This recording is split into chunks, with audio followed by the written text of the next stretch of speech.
Jelang sidang tahunan MPR dan juga pidato kenegaraan Presiden Republik Indonesia,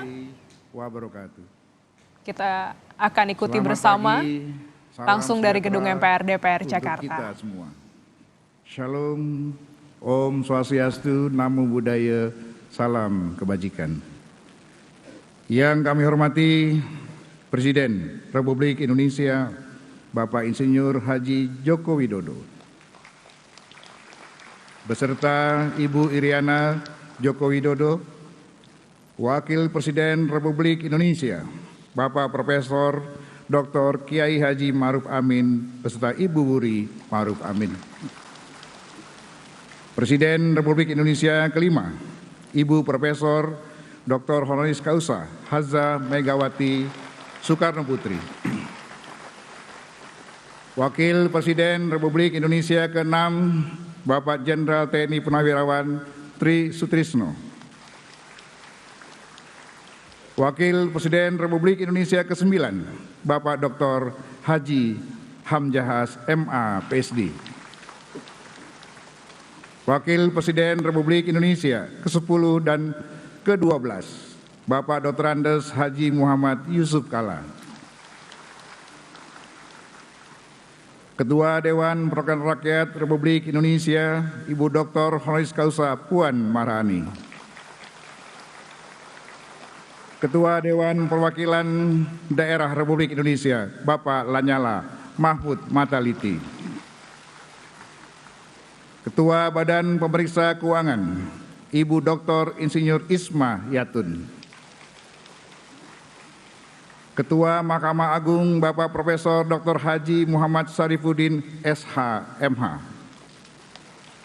Yang saya hormati Ketua Mahkamah Konstitusi Bapak Profesor Dr. Haji Anwar Usman SH MH.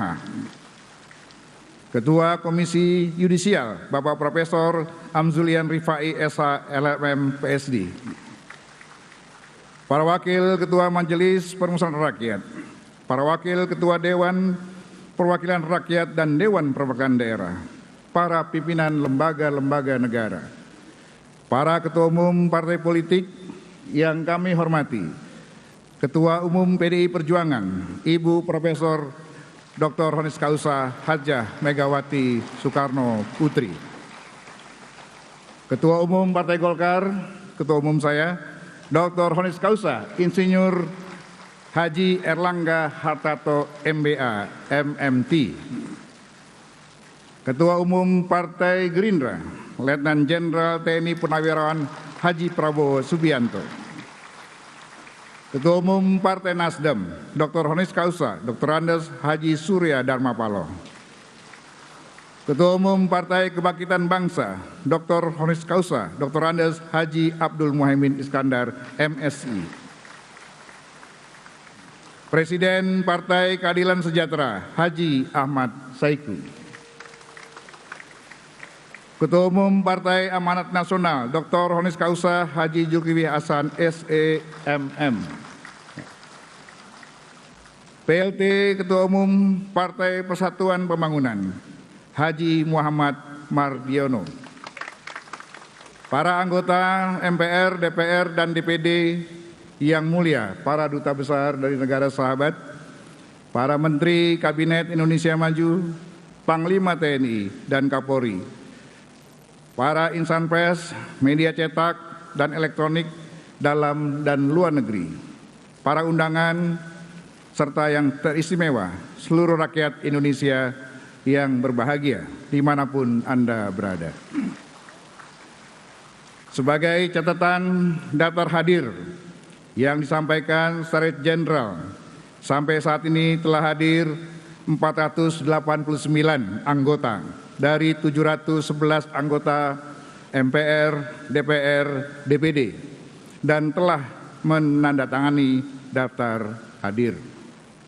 Dengan demikian, berdasarkan ketentuan pasal 66 ayat 5 Peraturan Tata Tertib MPR, pada pasal 281 ayat 1 Peraturan Tata Tertib DPR serta pasal 256 ayat 5 Peraturan Tata Tertib DPD, sidang telah memenuhi syarat untuk dibuka. Dengan mengucapkan Bismillahirrahmanirrahim, sidang MPR tahun 2023 dan sidang bersama DPR dan DPD tahun 2023 dengan agenda laporan kinerja lembaga-lembaga negara yang akan disampaikan oleh Presiden dan pidato kenegaraan Presiden dalam rangka memperingati hari ulang tahun ke-78 kemerdekaan Republik Indonesia. Kami buka dan dinyatakan terbuka untuk umum. Sebagai insan yang beriman, marilah kita senantiasa memanjatkan puji dan syukur kehadirat Allah Subhanahu wa Ta'ala, Tuhan yang Maha Kuasa. Karena atas limpahan rahmat dan karunia-Nya, kita semua diberikan kekuatan dan kesehatan untuk menjalankan tugas konstitusional kita masing-masing, serta melaksanakan pengabdian kepada masyarakat, bangsa, dan negara. Rasa syukur yang mendalam juga patut kita panjatkan, karena di tengah dinamika situasi global yang labil dan bergejolak, kita tetap dipersatukan dalam semangat kebersamaan, sehingga bangsa ini mampu melewati gelombang tantangan zaman dan melanjutkan estafet pembangunan. Kami selaku pimpinan dan anggota MPR, DPR, dan DPD menyampaikan terima kasih dan penghargaan yang setinggi-tingginya kepada Presiden Republik Indonesia, Bapak Insinyur Haji Joko Widodo, Wakil Presiden Republik Indonesia, Bapak Profesor Dr. Kiai Haji Ma'ruf Amin, serta seluruh pimpinan lembaga negara atas perkenannya hadir memenuhi undangan kami dalam sidang tahunan MPR dan sidang bersama DPR dan DPD. Momentum ini menjadi wujud dari semangat kita dalam bergotong royong, sekaligus arena silaturahmi bagi seluruh elemen bangsa. Sebelum saya lanjutkan, izinkan saya mengawali sidang ini dengan 2 bait pantun. Burung perkutut di atas awan, terbang tinggi hinggap di pohon beringin. Terima kasih atas kehadiran Tuan dan Puan. Walaupun koalisi masih bisa berubah-ubah. Melalui sidang tahunan MPR ini, mari kita jaga persatuan dan kesatuan.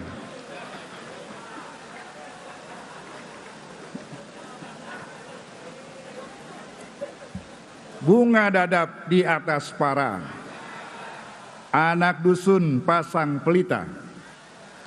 Sudah 78 tahun Indonesia merdeka. Saatnya kita wujudkan Indonesia Jaya berdasarkan Pancasila. Merdeka! Sidang majelis dan dewan hadirin sekalian yang saya muliakan. Kehadiran kita dalam forum sidang paripurna ini berangkat dari sebuah komitmen kolektif kebangsaan untuk memastikan bahwa perjalanan bangsa ini tetap tegak lurus dan bermuara pada terwujudnya cita-cita nasional yang telah digariskan oleh para pendiri bangsa, yaitu menjadi negara yang merdeka, bersatu, berdaulat, adil, dan makmur. Kita patut menghaturkan penghormatan yang setinggi-tingginya kepada seluruh pendiri bangsa serta para pahlawan dan pendahulu bangsa yang dengan gigih memperjuangkan cita-cita bersama untuk mencapai kemerdekaan Indonesia seutuhnya, serta dengan sungguh-sungguh mempertahankan dan melaksanakan pembangunan di atas bumi Indonesia yang merdeka dengan membangun jiwanya, membangun badannya, untuk menggapai Indonesia Raya. Melalui mimbar sidang paripurna ini, kami atas nama pimpinan dan anggota MPR, DPR, dan DPD Republik Indonesia mengucapkan Dirgahayu 78 tahun Republik Indonesia. Merdeka! Merdeka! Merdeka! Kemerdekaan yang kita raih sejak 78 tahun yang lalu tidaklah terlahir dari ruang hampa, bukan pula didapatkan secara instan ataupun hasil pemberian, melainkan buah dari perjuangan dan pengorbanan yang didorong oleh keinginan luhur agar kehidupan kebangsaan yang bebas, yang dirahmati oleh Allah Subhanahu wa Ta'ala kita capai. Kerja keras dan perjuangan para pendiri bangsa sejak dulu dan dilanjutkan hingga saat ini menjadi modal bangsa kita dalam melangkah menuju Indonesia Emas 2045.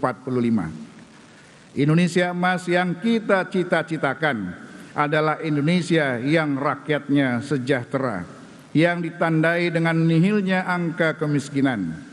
Indonesia yang memiliki pengaruh kuat dalam pergaulan dunia dengan dukungan sumber daya manusia yang tangguh dan berdaya saing global, dan Indonesia yang ramah lingkungan dalam pengelolaan negara. Sidang majelis dan dewan hadirin sekalian yang kami muliakan. Situasi dunia saat ini masih diliputi oleh ketegangan akibat perang Rusia-Ukraina yang hingga hari ini belum menunjukkan tanda-tanda akan segera berakhir. Perdamaian masih menjadi konsep yang menggantung di awan-awan. Keberpihakan entitas global kepada masing-masing pihak dengan berlatar belakang masing-masing tidak menafikan fakta bahwa perang, apapun alasannya, hanya akan menyisakan trauma dan bekas luka. Krisis Ukraina telah menunjukkan secara gamblang kepada dunia bagaimana cara pandang para pemimpin dunia di tengah peta kekuatan global yang multipolar, yang seringkali mementingkan motif politik dan ekonomi dibandingkan prinsip-prinsip kemanusiaan universal.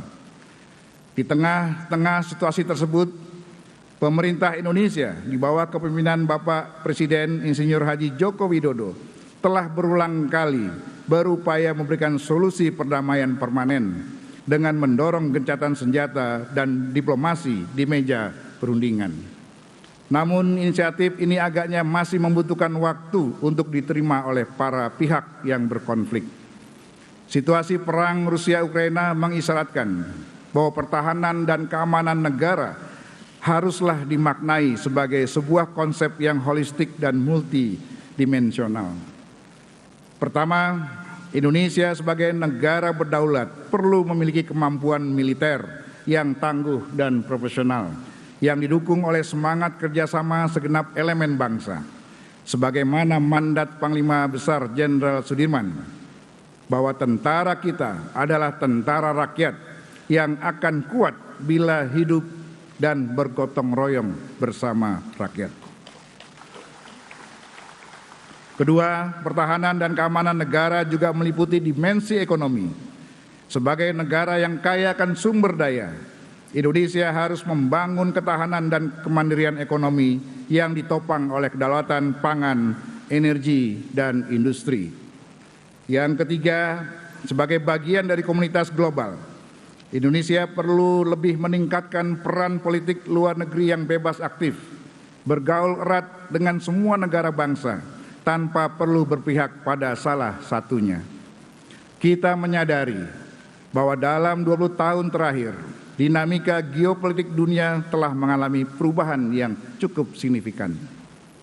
Di tingkat kompetisi global terjadi pergeseran keseimbangan kekuatan di arena geopolitik dan perluasan pengaruh ekonomi dan militer beberapa negara. Di tingkat kompetisi regional pada berbagai wilayah geopolitik, terjadi peningkatan kompetisi antar negara untuk saling mempengaruhi dan mengamankan minat mereka sendiri yang mencerminkan persaingan politik dan ekonomi yang sangat kompleks. Di sisi lain, aliansi dan kemitraan geopolitik juga telah mengalami perubahan. Beberapa negara telah memperkuat hubungan mereka melalui aliansi yang telah mapan. Sementara itu, dengan meningkatnya ketegangan dan pergeseran kepentingan strategis, beberapa negara mengubah orientasi kebijakan luar negeri mereka dan mencari kemitraan baru. Di tengah-tengah globalisasi dan kemajuan teknologi, rivalitas geoekonomi menjadi sangat penting. Persaingan perdagangan, akses sumber daya alam, investasi asing langsung, dan kegantungan ekonomi antar negara-negara menjadi faktor penting dalam dinamika geopolitik. Perkembangan teknologi komunikasi dan transformasi digital telah memungkinkan interaksi yang lebih intensif antar negara, baik dalam arena politik, ekonomi, maupun sosial. Teknologi juga memberikan latar belakang baru untuk konflik dan persaingan. Perubahan dalam dinamika geopolitik ini juga disertai dengan lompatan teknologi yang sangat signifikan, antara lain teknologi komunikasi dan konvergensi, internet dan digitalisasi, kecerdasan buatan atau artificial intelligence, dan implementasi Internet of Things. Selain hal-hal di atas, dalam 20 tahun terakhir juga telah terjadi peningkatan yang signifikan kecanggihan teknologi keamanan dan teknologi militer, serta kemajuan perkembangan perang cyber atau cyber warfare yang memberikan keunggulan taktis dalam pertempuran. Untuk itu, selain urgensi proses transformasi pertahanan Indonesia yang bersifat konvensif, juga perlu diantisipasi berbagai dinamika geopolitik dan lompatan teknologi yang signifikan. Suka atau tidak suka, kita harus menata ulang kerangka kerja pertahanan Indonesia di dalam konstitusi kita dengan menata kembali haluan negara untuk memastikan Indonesia memiliki kerangka kerja konstitusional yang mampu menangkap kebutuhan zaman. Kita juga menyadari bahwa Indonesia saat ini tengah menghadapi ancaman keamanan non-tradisional seperti terorisme, perubahan iklim, dan perang cyber yang telah menjadi fokus utama dalam dinamika geopolitik. Komunitas internasional bekerjasama dalam menciptakan kerangka kerja dan mekanisme internasional untuk mengatasi ancaman ini secara efektif. Di dalam negeri saat ini kita masih dihadapkan pada persoalan resistensi kelompok kriminal bersenjata di Papua. Penyelesaian persoalan KKB ini harus dilakukan secara komprehensif, selain melalui tindakan yang tegas dan terukur dari aparat keamanan kita, TNI dan Polri, namun juga dengan mengedepankan pendekatan kebudayaan dan kesejahteraan. Dan yang tak kalah pentingnya, harus diambil suatu tindakan tegas terhadap penyelewengan dana otonomi khusus atau otsus yang tidak tepat sasaran dan merugikan kepentingan rakyat Papua. Sidang majelis dan dewan hadirin sekalian yang kami muliakan, perlu disadari bersama, pembangunan nasional Indonesia saat ini masih bergantung kepada daya dukung sumber daya alam. Di awal kemerdekaan hingga tahun 90-an, sumber daya alam kita berupa minyak mentah, gas alam, dan batu bara serta hasil alam lainnya menjadi penopang utama daripada sumber devisa yang berkonsekuensi pada stabilitas moneter. Namun kekayaan alam yang luar biasa besar tersebut tak berdaya di tengah situasi global yang berubah dan melahirkan badai ekonomi besar di kawasan. Kami menyadari bahwa tidak dapat kita bergantung pada sumber daya alam mentah. Pemerintah telah bekerja keras dan meyakinkan seluruh stakeholder agar berpartisipasi aktif dalam proses hilirisasi dengan berinvestasi langsung di Indonesia untuk membangun dan mengembangkan kapasitas industri domestik sebagai penyerap sumber-sumber mineral. Sumber daya alam mentah yang ada harus dikelola sendiri oleh kita di dalam negeri, sehingga menghasilkan produk yang memiliki nilai jual lebih tinggi dan menguntungkan bagi pertumbuhan ekonomi dalam negeri. Hilirisasi industri adalah ikhtiar atau usaha untuk mewujudkan ekonomi nasional yang efisien dan berkeadilan, sebagaimana diamanatkan Pasal 33 Undang-Undang Dasar Negara Republik Indonesia tahun 1945. Diperlukan perubahan mindset pembangunan yang melekat di masing-masing stakeholder, baik di kalangan pemerintah, pelaku bisnis maupun masyarakat, agar terjadi kolaborasi multi pihak untuk menata ulang pembangunan ekonomi yang dapat menghasilkan pertumbuhan yang berkualitas serta berkelanjutan. Hal itu dapat diwujudkan dengan mempromosikan model ekonomi yang berbasis sirkularitas, atau mengupayakan efisiensi sumber daya, serta upaya pemanfaatan kembali residu yang dihasilkan dari industri untuk diolah kembali dan memberikan nilai tambah yang lebih besar serta berulang.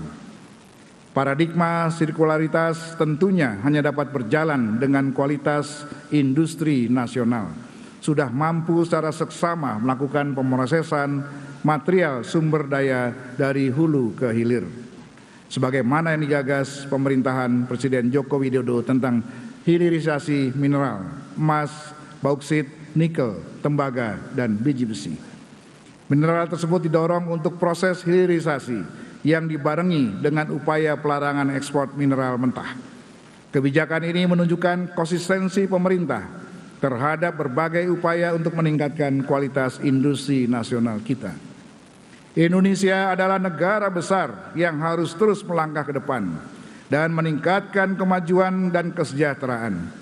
Kita tidak boleh menjadi negara gagal dan mengalami kebangkrutan sebagaimana dialami beberapa negara yang saat ini menjadi pasien IMF. Indonesia juga tidak boleh terancam mengalami krisis perekonomian, khususnya krisis keuangan yang dikategorikan sebagai kahar fiskal.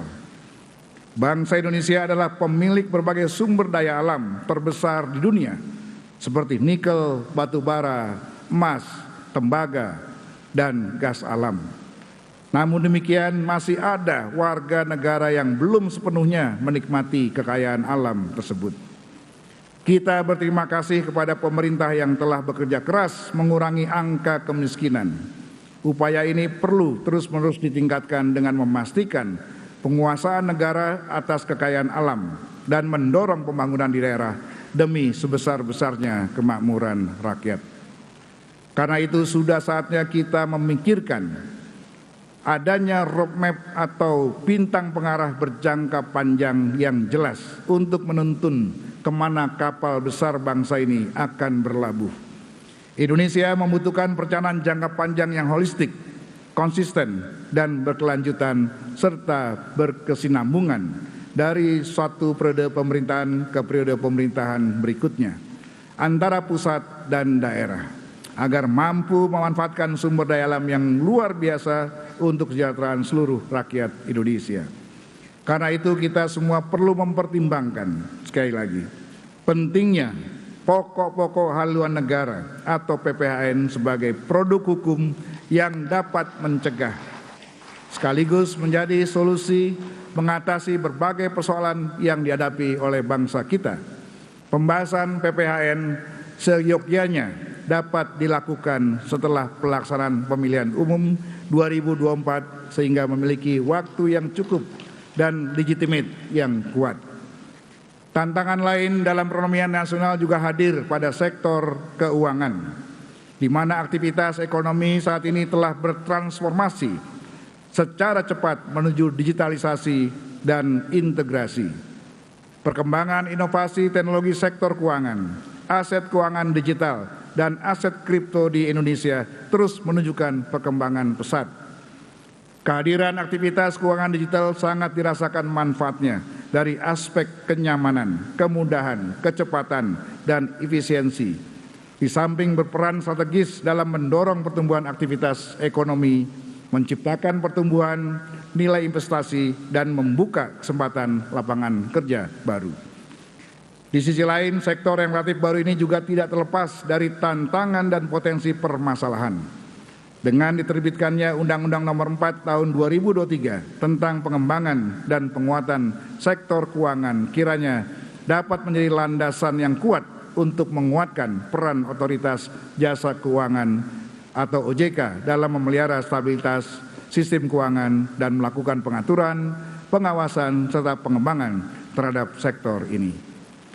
Untuk itu dalam sidang tahunan yang mulia ini, kami mengajak seluruh pihak terkait untuk bersama-sama mengembangkan industri keuangan digital kita agar dapat bertumbuh secara sehat, berkelanjutan, dan senantiasa mengutamakan perlindungan konsumen. Penguatan daya saing industri keuangan digital kita akan menjadi sumber pertumbuhan ekonomi nasional inklusif, berkelanjutan, dan berkeadilan. Sidang majelis dan dewan hadirin sekalian yang kami muliakan, di tengah-tengah kerja keras untuk menata ulang pembangunan ekonomi di segala bidang, seyogyanya juga dibarengi dengan penataan kembali demokrasi di tanah air kita. 6 bulan ke depan, tepatnya tanggal 14 Februari 2024, kita akan menunaikan mandat konstitusi untuk mewujudkan demokrasi melalui pemilihan umum untuk memilih wakil rakyat di DPR, DPD, dan DPRD provinsi, kabupaten, kota, sekaligus memilih presiden dan wakil presiden. Tahapan pemilu memang akan selesai dalam beberapa bulan ke depan, tetapi demokrasi tak hanya berhenti pada tahap demi tahap pemilu tersebut. Demokrasi harus berjalan sepanjang masa bersamaan dengan kehidupan kita sehari-hari. Wujud demokrasi bukan sekedar siapa yang nanti memenangkan suara rakyat, tetapi yang lebih penting dari itu adalah bagaimana mewarnai proses pengambilan kebijakan yang berpihak pada kemaslahatan rakyat. Dengan semangat tersebut, mari kita sambut pemilihan umum 2024 untuk mewujudkan demokrasi konstitusional dengan tetap menjaga persatuan dan kesatuan bangsa. Sehingga pemilu dapat menjadi arena konsultasi yang menjaring putra-putri terbaik bangsa yang akan duduk di kursi legislatif dan eksekutif, baik tingkat kabupaten, kota, provinsi, maupun nasional. Lebih dari itu, kita berharap siapapun nantinya yang akan terpilih hendaknya meneruskan tongkat estafet kepembangunan nasional, konsisten untuk mengambil langkah-langkah positif dan melanjutkan apa yang telah dimulai oleh para pemimpin sebelumnya. Seiring dengan itu, sesuai dengan prinsip negara hukum, para pemimpin, penyelenggara negara, dan seluruh warga negara harus menjadikan hukum sebagai landasan dan pedoman dalam menjalankan dan menjalani kehidupan berbangsa dan bernegara. Hukum dibentuk dan dilaksanakan untuk mewujudkan keadilan, kepastian, dan kemanfaatan bagi seluruh warga negara. Karena itu, sudah selayaknya seluruh pemimpin partai politik dan juga para pemimpin dan tokoh bangsa untuk ikut mengambil tanggung jawab dalam mempersiapkan keberlanjutan kepemimpinan nasional dengan mendasarkan prinsip negara demokrasi berdasarkan hukum. Siapapun yang nantinya terpilih menjadi presiden dan wakil presiden, wajib kita dukung bersama-sama untuk menjalankan misi besar menuju Indonesia maju. Dari Aceh sampai Papua, sudah tentu berbeda sukunya. Para capres kita sudah tahu siapa, meski masih belum jelas siapa cawapresnya. Sidang majelis dan dewan hadirin sekalian yang kita muliakan. Situasi dunia saat ini sedang bergeser, semakin besarnya kontribusi bangsa-bangsa Asia dalam sistem ekonomi dan politik global. Ditambah lagi kekuatan kolektif ASEAN yang selalu digadang-gadang sebagai basis pertumbuhan baru dunia. Indonesia akan dihadapkan pada suatu realitas yang kompleks menuju 2045, di mana Asia akan menjadi epicentrum pertumbuhan global. Dalam situasi inilah penting bagi kita semua untuk mengangkat kembali kesadaran wawasan kebangsaan di kalangan generasi muda yang kini tengah tumbuh dan mendominasi postur demografi penduduk. Di kalangan aparatur sipil negara, generasi milenial dan generasi Z mulai mendominasi dengan proporsi mencapai 53%. Di dalam pemilihan umum nanti, komposisi keduanya juga akan mencapai 61% dari jumlah pemilih. Hal ini menunjukkan bahwa transisi antar generasi sedang berlangsung, baik di tubuh birokrasi negara maupun di kancah perpolitikan. Situasi ini harus disikapi dengan upaya serius untuk menstimulasi wawasan kebangsaan bagi generasi muda. MPR Republik Indonesia berkomitmen menjadikan pilar-pilar kebangsaan yaitu Pancasila, Undang-Undang Dasar Negara Republik Indonesia tahun 1945, NKRI, serta Bhinneka Tunggal Ika untuk dapat terus dipahami, diresapi, dan diimplementasikan sebagai bekal bagi generasi muda untuk melanjutkan tongkat estafet kepemimpinan nasional di segala lini kehidupan. Untuk itu agenda sosial 4 pilar MPR RI terus gencar dilaksanakan, walaupun dana cukup terbatas, guna mengawasi proses regenerasi bangsa yang tengah berlangsung. Untuk itu perlu perhatian Menteri Keuangan untuk hal ini. Saudara-saudara sekalian, pada tahun 2045 nanti, Indonesia diprediksi akan menduduki posisi sebagai negara dengan ekonomi terkuat keempat di dunia. Sehingga diharapkan Indonesia mampu menjadi katalisator upaya-upaya global untuk membangun kerjasama yang erat dan membangun tatanan dunia baru yang adil dan beradab. Sebagai penerjemahan dari nilai-nilai Pancasila yang telah digali oleh Bung Karno dan para pendiri bangsa dari akar tradisi bangsa Indonesia, dan nantinya akan kita persembahkan untuk peradaban dunia yang berprinsip pada 5 sila Pancasila. Karena itu MPR meneguhkan diri sebagai rumah kebangsaan, pengawal ideologi Pancasila dan kedaulatan rakyat. Sidang majelis dan dewan hadirin sekalian yang kami muliakan. Setelah 25 tahun lamanya kita memasuki era baru, era reformasi sejak tahun 1998. Kini saatnya kita merenungkan kembali penataan lembaga-lembaga negara kita. Sebagaimana kita maklumi, reformasi telah melahirkan perubahan Undang-Undang Dasar yang sekian lama dianggap tabu untuk diubah. Perubahan Undang-Undang Dasar 1945 telah menata ulang kedudukan, fungsi, dan wewenang lembaga-lembaga negara yang sudah ada dan sekaligus menciptakan lembaga-lembaga negara yang baru. Penataan ulang itu terjadi pula pada Majelis Permusyawaratan Rakyat. Majelis yang semula merupakan lembaga tertinggi negara telah berubah kedudukannya menjadi lembaga tinggi negara.